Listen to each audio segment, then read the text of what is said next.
자, 저번 주 설교를 기억하십니까? 네, 저번 주 설교가 뭐에 대해서 이야기했는지 우리 5가지 제사 중에 번제에 대해서 이야기를 했어요. 번제의 특징은 모든 것을 다 불살라 버리는 겁니다. 딱 하나만 제외하고. 그게 뭐였냐면 가죽이었어요. 그 가죽은 결국 무엇을 이야기하냐 하면 우리의 겉사람이에요. 그 겉사람을 가지고는 우리가 하나님에게 온전한 헌신을 드릴 수 없다라는 의미가 되어집니다. 그러니까 겉사람이란 결국 뭐냐면 이 세상 속에서 나예요. 그러니까 하나님이 원래 지으신, 하나님이 나를 바라보신 내가 아니라 내가 이 세상에서 세상의 가치관과 문화 속에서 혹은 내 생각 속에서 만들어진 나라는 겁니다. 우리는 모두는 이러한 견고한 진을 가지고 있어요. 우리가 기억해야 할 것은 속사람과 겉사람이 동시에 좋을 수는 없다라는 겁니다. 마치 두 주인과 같아요. 만족시킬 수도 없고 균형을 이룰 수도 없다라는 겁니다. 반드시 어떻게 해요? 겉사람은 후패해져야 되고 속사람은 새로워져야 합니다. 물론 이것은 우리가 하루아침에 이룰 수 없어요. 하루하루 살아가면서 내 안에 하나님을 우리가 채워 넣어야 합니다. 말씀 속에서 내가 알아간 것을, 하나님이 주신 깨달은 은혜들을, 또 하나님을 알아가는 모든 것들을 내 안에 자꾸 채워 넣어야 돼요. 이것이 없이 자연스럽게 신앙이 만들어진다라고 생각하면 안 된다라는 겁니다. 그러니까 우리가 지난날에 우리의 많은 착각들이 뭐냐면 그냥 교회 예배만 드리면 우리가 알아서 될 거야 라고 이게 생각을 한다라는 거예요. 근데 성경은 믿음의 선한 싸움이라고 그러잖아요. 이게 결코 쉽지 않다라는 겁니다. 그래서 우리는 반복하고 또 반복하는 거예요. 그래서 번제는 매일매일 드려요. 하루에 2번씩을 드립니다. 반복하고 또 반복하는 거예요. 자, 여러분들에게 있어서 겉사람이라는 내게 어떤 모습일까? 우리는 알아야 돼요. 알아야 어떻게 해요? 벗겨낼 수가 있는 겁니다. 여러분 모두가 한 주간 하나님께 온전한 향기가 가득한 번제의 삶을 드리셨을 믿습니다. 자, 마태복음 8장 이제 7장과 달라져요. 흐름이 완전히 달라져 버립니다. 7장까지는 뭐예요? 어떤 내용이냐면 우리가 잘 알고 있는 예수님의 산상수훈이에요. 그리고 이제 8장부터 뭐냐면 이제 산에서 내려와서 이제 8장부터 9장은 예수님이 행하시는 기적들을 담아내고 있습니다. 그러니까 8장부터 9장이 대략 8가지에서 9가지의 기적이 나옵니다. 그러니까 그전에는 기적이 없었다라고 해도 과언이 아니었는데 이제 8장부터 9장 온통 기적으로 다 도배를 해버립니다. 5장 1절의 시작, 즉 산상수훈의 시작을 이렇게 하죠. 예수님이 산에 올라갔다라고 기록을 한 이후에 8장 1절이 뭐라고 얘기해요? 그쵸. 산에서 내려오시니. 자, 이 기록으로 시작을 합니다. 이 말은 뭐냐 하면 앞에 있었던 산상수훈과 오늘 본문이 어떻게 해요? 8장과 9장이 다 연결이 된다라는 의미가 되어집니다. 자, 산상수훈에서 하셨던 그 설교들, 예수님이 산에서 하셨던 설교와 그 말씀을 가르치셨다면 이제 8장부터 9장은 그것을 어떻게 해요? 보여주시는 거예요. 무엇을 보여주시냐면 산상수훈이 결국 이야기했던 것은 천국이에요. 하나님의 나라는 어떠한 곳인지를 가르쳤던 게 산상수훈이었습니다. 그렇다면 이제 8장과 9장의 기적을 통해서 뭘 보여줘요? 내가 이렇게 대단한 메시아야 이것을 보여준 능력을 보여주는 것이 아니라 하나님의 나라. 그러면 너희, 즉 하나님의 나라의 백성은 어떻게 살아가야 되는지를 이제 기적을 통해서 가르쳐 주시는 것입니다. 대상은 유대 모든 백성들에게 말하고 있는 것 같지만 사실 예수님의 초점은 지금 누구냐면 제자들이에요. 제자들에게 지금 이것을 가르치시는 것입니다. 자, 본문으로 돌아가서 예수님이 이제 산상수훈을 설교를 마치시고 산에서 내려오셨습니다. 허다한 무리들과 더불어 많은 사람들이 예수님의 권위 있는 설교에 아마 놀랐을 것입니다. 많은 은혜를 받았고 그래서 수많은 무리들이 예수님을 따라오고 있는 것을 이야기합니다. 그때 누가 등장을 해요? 본문에서 나병 환자, 문둥병자가 등장을 합니다. 그가 누구인지 우리는 정확히 알지 못하지만 그가 사람들 앞에 등장을 했어요. 나왔다라는 겁니다. 근데 이게 대단한 거예요. 사실 또 말이 안 되는 장면이에요. 왜 말이 안 됩니까? 그쵸, 숨어 있어야 돼. 이 사람들 어떻게 해요? 사람들과 어떻게 마주하면 안 돼요. 그래서 이 사람들 혹시 사람들과 마주치게 될까봐 이들은 항상 어떻게 해요? 나가 지날 때 스스로 부정하다, 부정하다를 외치며 다녀야 됩니다. 마주하면 안 되기 때문에 그래요. 그리고 그가 절을 합니다. 간절함이 있겠죠. 맞아 죽을 수도 있는데. 그래서 참 우리에게 간절함이라는 것은 우리로 하여금 놀라운 일을 하게 하고 경험하게 만듭니다. 그래서 하나님이 때로는 어떻게 해요? 이 간절함을 가지게 하기 위해서 어떻게 해요? 우리를 고난 속으로 또 광야로 우리를 내몰게 하시기도 합니다. 자, 그래서 이 본문을 설교할 때 이 문둥병자의 열심으로 설교하기도 합니다. 자, 그의 간청을 통해 예수님이 이제 치유를 받게 되죠. 그를 치유하신 후에 예수님은 제사장에게 돌아가 검사를 받고 모세의 율법대로 제사를 드리도록 명령을 합니다. 이게 오늘의 본문이에요. 자, 근데 앞서 우리가 질문을 던졌지만 왜 이 사건이 마태복음에서의 이 산상수훈을 마치시고 첫 번째 사건, 기적이어야 하냐라는 겁니다. 왜 제자들에게 보여주는 첫 번째 사건일까요? 성경은 우리가 기억해야 되지만 의도를 가지고 편집한 책이에요. 그러니까 누가 의도를 가지고 편집한 책이냐면 하나님이 의도를 가지고 편집한 겁니다. 그렇다면 왜 여러분, 하나님이 왜 의도를 가지시고 문둥병자 사건을 맨 앞에 놔두셨을까요? 왜 오늘 성경 이 저자인 마태도 왜 이 사건을 중요하게 여기고 있을까요? 무엇을 통해 마태가 이 사건을 지금 중요하게 여기냐를 우리가 알 수 있냐면 여러분 기억하다시피 아마 들어보신 적이 있을 거예요. 성경은 이 사복음서는 마태, 마가, 누가 공관복음서 보면 시간적으로 쓰여져 있는 책이 있고 주제별로 쓰여진 책이 있어요. 그래서 누가복음 같은 경우는 시간 순서로 배열이 되어 있습니다. 근데 마태나 마가는 어떻게 해요? 시간 순서가 아니라 주제별이에요. 그러니까 저자가 의도한 대로 시간을 섞어서 이야기를 합니다. 오늘 본문이 그래요. 8장과 9장은 비교적 예수님의 초기 사역인 제2차 갈릴리 사역 기간 중에 예수님의 이적을 담아내고 있는데 그런데 여기 있는 오늘 본문 8장 2절부터 4절과 8장 14절부터 17절 그리고 9장 2절부터 13절의 내용은 오늘 본문은 마치 산상수훈 이후의 설교 기적인 것 같지만 사실은 어떠하냐면 산상수훈 이전의 기적이에요. 그러니까 예수님이 산에 올라가기 전에 이미 일어난 기적이에요. 그래서 어떻게 해요? 하나님이 시간 순서가 상관없이 지금 산상수훈 이후에 배치해 두신 거예요. 주제별로. 그렇다면 어떤 의미겠어요?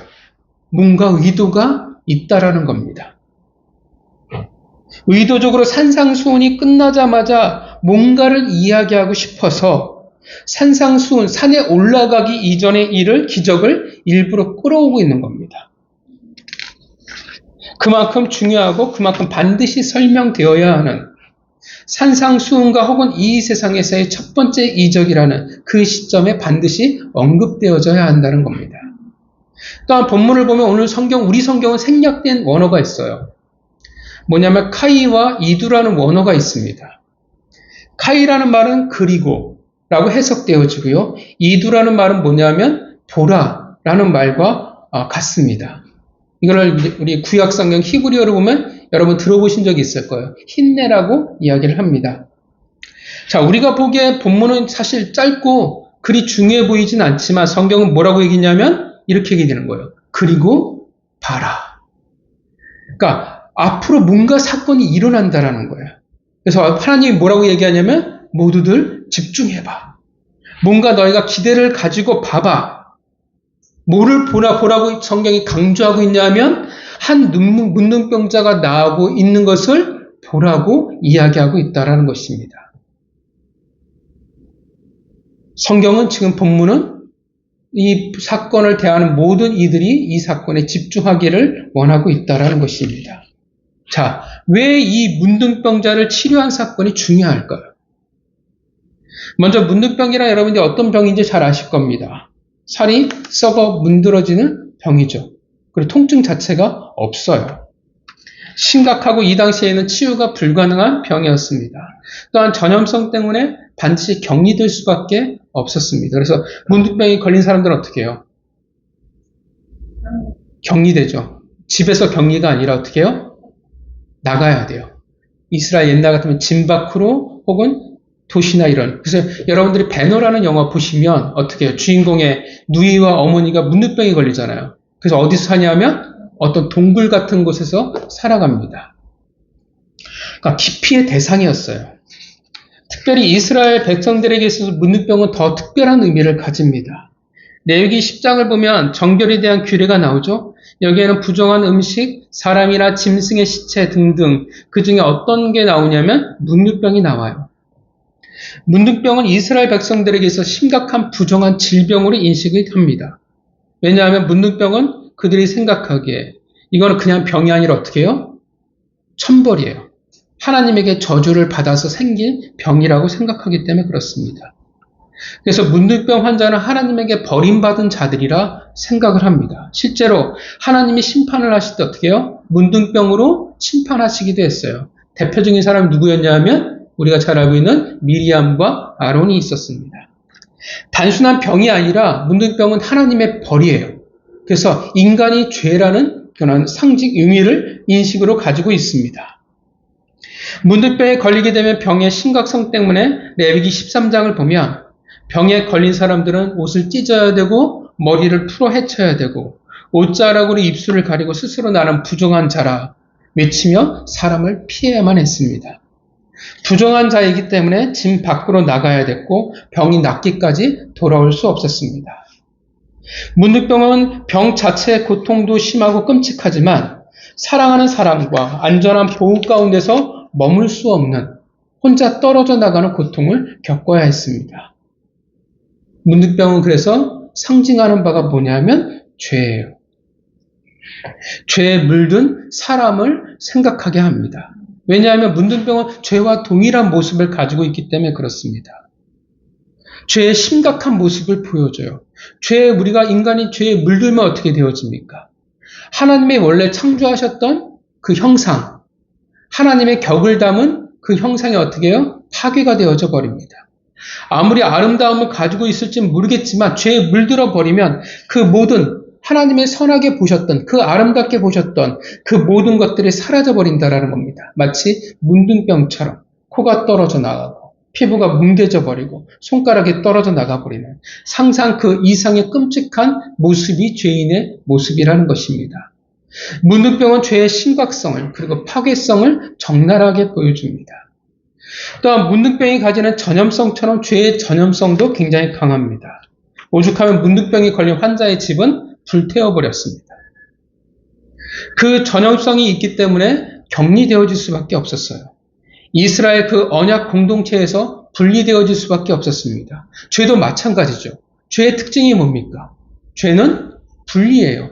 하나님으로부터 우리를 분리해버립니다. 그 삭이 어떻게 해요? 사망이었습니다. 죄를 지으면 멀어져 가요. 하나님으로부터 하나님의 그 그늘 아래에서 분리되어질 수밖에 없습니다. 이렇게 문둥병은 죄인의 모습과 정확히 오버랩될 수밖에 없다는 겁니다. 그래서 문둥병의 그 판단 여부, 치유 여부는 누가 하냐면 의사가 하는 것이 아니라 제사장이 합니다. 왜냐하면 이것은 단순한 질병이 아니라 죄의 문제로 받아들였기 때문에 그렇습니다. 지금 그 문둥병 환자가 예수님 앞에 나온 거예요.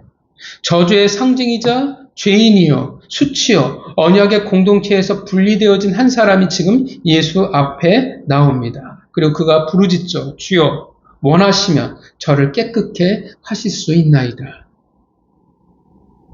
그리고 예수님이 말씀하십니다. 내가 원하노니 깨끗함을 받으라.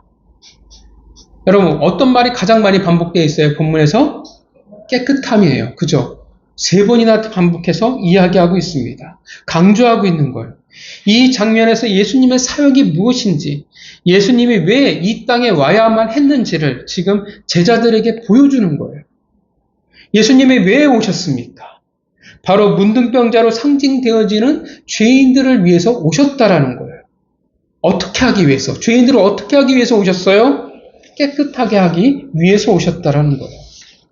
죄로 말미암아 하나님의 형상을 상실해버린 자들, 죄로 말미암아 하나님의 공동체에서 그리고 하나님에게서 분리되어진 자들, 그런 자들을 위해서, 그런 자들을 깨끗하게 하기 위해서 예수님이 오셨다라고 말씀하고 있는 것입니다. 여러분, 문둥병자가 스스로 병 고침을 받을 수 있을까요? 해결할 수 있습니까? 없어요. 문둥병자는 치료가 불가능한 병이었어요. 회복되어질 수 없습니다. 소망이 없어요. 도저히 그 구렁텅이에서 헤어나올 수가 없어요. 오늘날 우리의 죄도 똑같아요. 여러분, 우리가 우리의 죄를 스스로 해결할 능력이 있습니까? 없어요. 그것을 적나라하게 뭐가 보여주냐면 율법이 보여주는 거예요. 아무리 어떻게 해요? 하나님이 가르쳐 주신 특별한 법이 있을지라도 인간은 그 법을 지킬 능력이 없다라는 것을 증명하는 게 구약이에요. 우리는 스스로 우리의 죄를 해결할 수 없습니다. 그 구렁텅이에서 빠져나올 수가 없어요. 그래서 누가 필요하냐면 예수 그리스도가 필요하다라는 겁니다. 우리를 깨끗하게 하기 위해서, 우리로 하여금 다시 태어나게 하시기 위해서, 그 기회를 부여하고 그 기회를 가지고 살아가도록 하기 위해서, 깨끗한 하나님의 백성이 되어서 다시금 하나님과 하나가 되어지고 하나님의 언약의 공동체, 그 그늘 아래 두시기 위해서 예수님이 오셨다라는 것을 지금 보여주고 계시는 것입니다. 이것을 위해서 예수님이 오셨다라는 거예요. 죄에 물들어서 더 이상 가능성이 없는 하나님의 백성들, 그들을 그의 피로 씻고 씻어서 깨끗게 하시겠다라는 것입니다. 그의 죄로 말미암아 수치로 씻어내시고 다시금 은혜의 자리, 은혜의 공동체로 돌아가게 하기 위해서 오셨다라는 것을 선포하고 있는 것입니다. 언제 그렇게 선포하고 있습니까? 산상수훈이라는 새로운 하나님의 나라를 선포한 그 직후에 그의 이 땅에 오심을 이제 하나님이, 예수님이 선포하고 있는 것입니다. 내가 내려온 것은 이 땅을 정복하러 온 것이 아니라는 거예요. 너희들의 소원을 이루기 위해서 온 것이 아니라는 거예요. 단지 너희의 병 고침을, 인생의 문제를 해결하기 위해서 온 것이 아니라 무엇을 위해서 왔냐 하면 이 나라, 이 땅, 이 백성들을 깨끗하기 위해서 오셨다라는 것을 지금 제자들에게, 그를 따르는 이들에게 말씀하고 있는 거예요.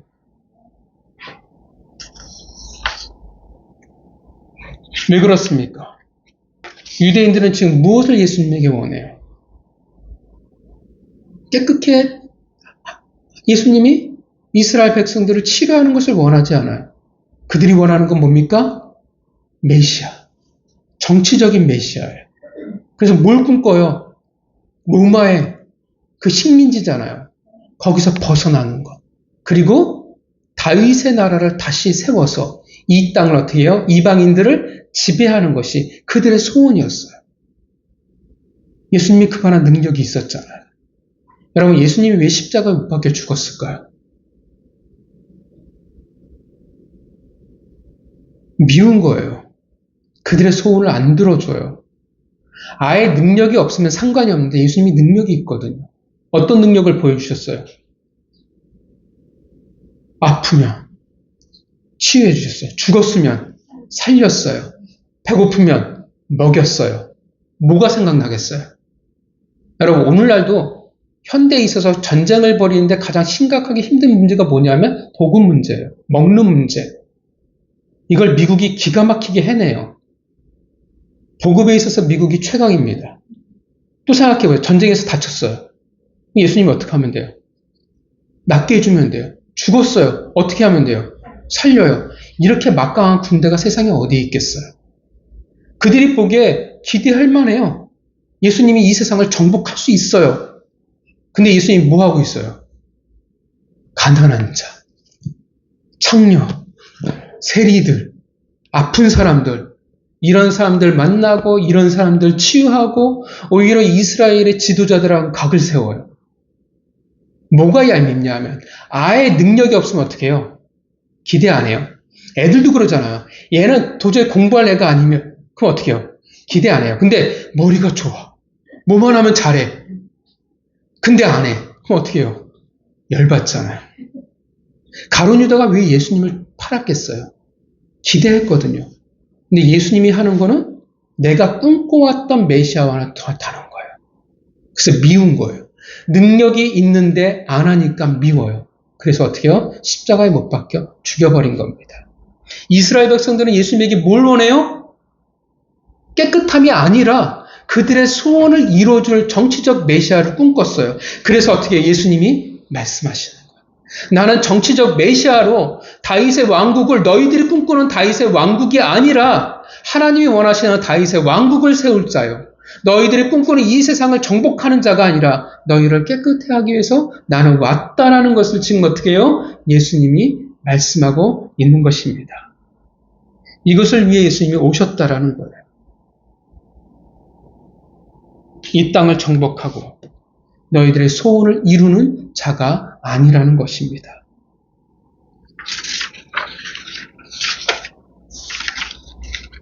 이 문둥병자도 참 대단한 사람이에요. 많은 사람이 있는 곳에 목숨을 걸고 나왔다라는 것도 정말 대단하고, 상식적으로 이 당시 지금 이 시간 여기에 문둥병자가 이 한 사람만 있었지는 않았을 텐데, 목숨을 걸고 왔는데 예수님에게 뭐라고 말하냐면 원컨대, 그 말은 당신이 원하시냐, 주장하지 않아요. 반드시 이것을 들어주세요라고 말하지도 않아요. 우리가 절박하면 뭐라고 얘기해요? 하나님, 이거 꼭 들어주세요. 나 이거 아니면 망해요. 나 죽어요. 이것만 들어주시면 제가 다음에 잘할게요. 우린 이렇게 얘기하잖아요. 근데 문둥병자는 뭐라고 얘기해요? 당신이 원하시면, 당신의 뜻이라면, 주장하지 않아요. 자신의 간절함마저도 하나님에게 맡겨버립니다. 은혜를 구하고 있을 뿐이에요.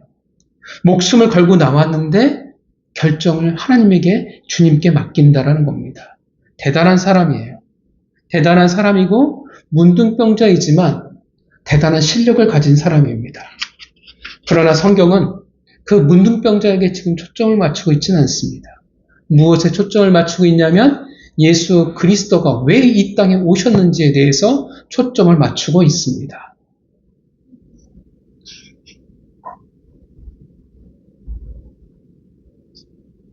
늘 말씀드리지만, 그러면 내 삶, 내 인생의 문제를 구하는 것이 잘못입니까? 라고 할 때 아니에요. 구해야 돼요. 성경도 구하라고 이야기를 해요. 근데 뭐냐 하면 모신 목적과 상관없이 그게 전부가 될 때 문제가 됩니다. 진짜 구해야 할 것이 있는데 그것은 구하지 않을 때의 문제라는 거예요. 깨끗함은 전혀 상관이 없고 관심도 없고 오직 내 나라가 전부가 되어질 때, 이 땅에서의 삶이 전부가 되어질 때 문제가 되는 겁니다. 그래서 우리는 어떻게 하냐면 하나님의 말씀마저도 왜곡시켜버려요. 하나님이 전혀 그런 뜻을 하신 말씀이 아닌데 어떻게 해요? 앞 잘라버리고 뒤에 잘라버리고 내가 좋아하는 딱 9절만 붙여서 말씀에 주신 목적과 상관없이 복이 되면 전부가 된다는 것입니다. 지금 욥기에 아주 유명한 말씀 있잖아요. 액자 걸어놓는 말씀. 뭔지 아시죠? 시작은 비약하나 내일 창대하리라. 사실 여러분 이거 걸어둘 말은 아니에요. 왜냐하면 이건 욥이 말한 것도 아니고 하나님이 말한 것도 아니고 욥을 공격하는 사람들이 했던 말이에요. 네, 우리가 바람과 전혀 상관이 없습니다. 근데 우리는 어떻게 해요? 괜찮은데? 좋은데? 하면 어떻게 해요? 다 상관없이 하나님이 말씀하신 의도와 상관없이 그것을 약속의 말씀처럼 붙들고 살아가요. 우리는 나의 인생을 구하고 나의 미래를 구하고 나의 가족을 구하고 있습니다. 근데 생각해 보세요. 우리가 가진 심각한 병에 관심이 없는 거예요. 자꾸 다른 것에 관심을 가지는 거예요. 문제예요. 내가 암이 걸리면 어떡해요? 빨리 이것을 치유하고 건강해지는 게 목적이 되어야 되잖아요. 근데 암에 걸렸는데 다른 거 쓸데없는 것만 자꾸 생각하고 쓸데없는 짓만 하고 다니는 거예요. 그럼 되겠습니까? 안 돼요. 말이 안 되는 거예요. 어떻게든 치료를 하고 어떻게든 빨리 나아야죠. 그게 어떻게 해요? 삶의 우선순위가 돼야 되고 내가 구하는 것에 가장 앞에 있는 게 맞아요. 그런데 다른 것에 열정을 쏟아붓고 다른 것에 시간을 투자하고 다른 것에 관심을 둔다면 그것은 사실 다 잘못된 겁니다. 우리가 그렇다라는 거예요. 우리가 심각한 문제가 있는데 중요한 게 있는데 우리는 자꾸 다른 것만을 구한다라는 거예요. 결국 다른 것만을 구한다는 것은 어떤 문제가 되어지냐 하면 결국 예수님께서 내게 오신 것에 대해서 사실 나는 관심이 없다라는 거예요. 내가 교회를 10년을 다녔는데 20년을 다녔는데 내가 집사가 되고 장로가 되고 안수 집사가 되었는데 권사가 됐는데 사실은 나는 예수님은 관심이 없다라는 거예요. 성경은 먼저 그의 나라와 그의 의의를 구하라고 했는데 세상의 것을 구하는 거 상관이 없어요. 이 땅의 필요를 우리는 채워야 돼요. 근데 문제는 예수님에게 관심이 없다라는 것은 문제가 될 수밖에 없다라는 것입니다. 더 우선순위가 있는데 더 중요한 것을 구해야 되는데 그것을 구하지 않고 다른 것에 관심을 가지고 있다면 그거는 문제인 것입니다. 그래서 종교인이 되는 거예요. 그래서 외식하는 자가 되는 것입니다. 분명 성경은 뭐라고 말하냐면 예수님은 너희들의 소원을 이루기 위해서 내가 왔다고 말하지 않는다는 것입니다. 왜 오셨다라고 이야기해요? 너희를 깨끗해 하기 위해서 오셨다라는 거예요.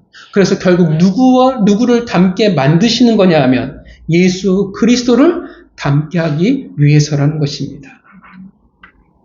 그 목적을 안다면 내게 왜 예수님이 오셨다라는 것을 내가 그 목적을 안다면 우리는 무엇을 구하며 살아가야 되겠습니까? 예수님이 원하시는 대로 우리는 깨끗함을 구하며 살아가야 돼요. 내가 하루하루 예수님을 닮아가고자 하는 그 삶을 살아가기 위해서 우리는 예수님께 구해야 돼요. 왜냐하면 내 힘으로는 안 되거든요. 그렇게 애쓰면 또 살아가야 되는 거예요. 이 세상과 섞이지 않으려고 노력을 해야 돼요. 하나님이 아니라 다른 생각, 다른 꿈, 다른 기준들, 그것들로부터 섞이지 않으려고 우리는 애써야 돼요. 마치 우리가 저번 주 이야기했잖아요. 레위기에서의 그 번제, 그 가죽을 벗기는 우리의 겉사람이 어떻게 되어져야 돼요? 후패해 되어져 가야 하는 것입니다. 시간 속에 만들어가는 하루하루 그렇게 살아서 우리는 예수 그리스도를 닮아가야 하는 것입니다. 우린 그것을 구할 수 있어야 돼요. 달라진 삶이 있어야 된다는 것입니다. 이 땅의 필요가 그러면 없어지냐? 아니요, 여전히 필요해요. 우리는 돈을 구해야 돼요. 우리는 건강을 구해야 돼요. 내 필요를 채울 것을 아버지께 구하는 것은 자녀의 특권이에요. 그런데 목적, 예수님이 내게 왜 오셨는지는 우리는 기억하며 살아가야 합니다. 그것에 우리는 관심이 있어야 합니다. 예수님을 이 땅의 필요를 채우는 것이 전부인 것 마냥 램프의 유성처럼 생각해서는 안 되는 것입니다. 그들은 정작 구해야 할 것들을 구하지 못하는 어리석은 자들입니다. 예수님은 우리의 필요를 위해, 우리의 이 땅의 삶의 필요를 채우기 위해서, 우리의 소원을 들어주시기 위해서 오신 분이 아닙니다. 물론 은혜가 있어서 채우시기도 하지만 그것은 다 목적이 있음을 기억하시기를 바랍니다. 만약에 우리가 그것을 놓쳐버린다면 우리는 또 실수를, 잘못을 반복해요. 누구처럼? 유대인들처럼. 우리는 예수 그리스도를 또 십자가에 못 박을 것입니다. 왜냐하면 실망하거든요. 안 들어주니까 낙심하거든요. 그럼 뭘 해요? 원망해요. 더 나아가서 떠나는 자들도 있다라는 것입니다. 그래서 예수님이 말씀하시는 거예요. 산상순 설교를 마치시고 모든 기적들 앞에서 말씀하시는 거예요. 제발 좀 정신을 차리라고. 난 너희들을 깨끗해 하기 위해서 왔다라는 것을, 나는 너희의 소원을 이루기 위해서 온 것이 아니라는 것을 제자들에게 말씀하고 있는 것입니다. 제발 내가 왜 너희들에게 왔는지를, 그 목적을 기억하라고. 성도 여러분, 예수 그리스도의 제자들이란 예수님이 오신 목적대로 살아가는 자들입니다.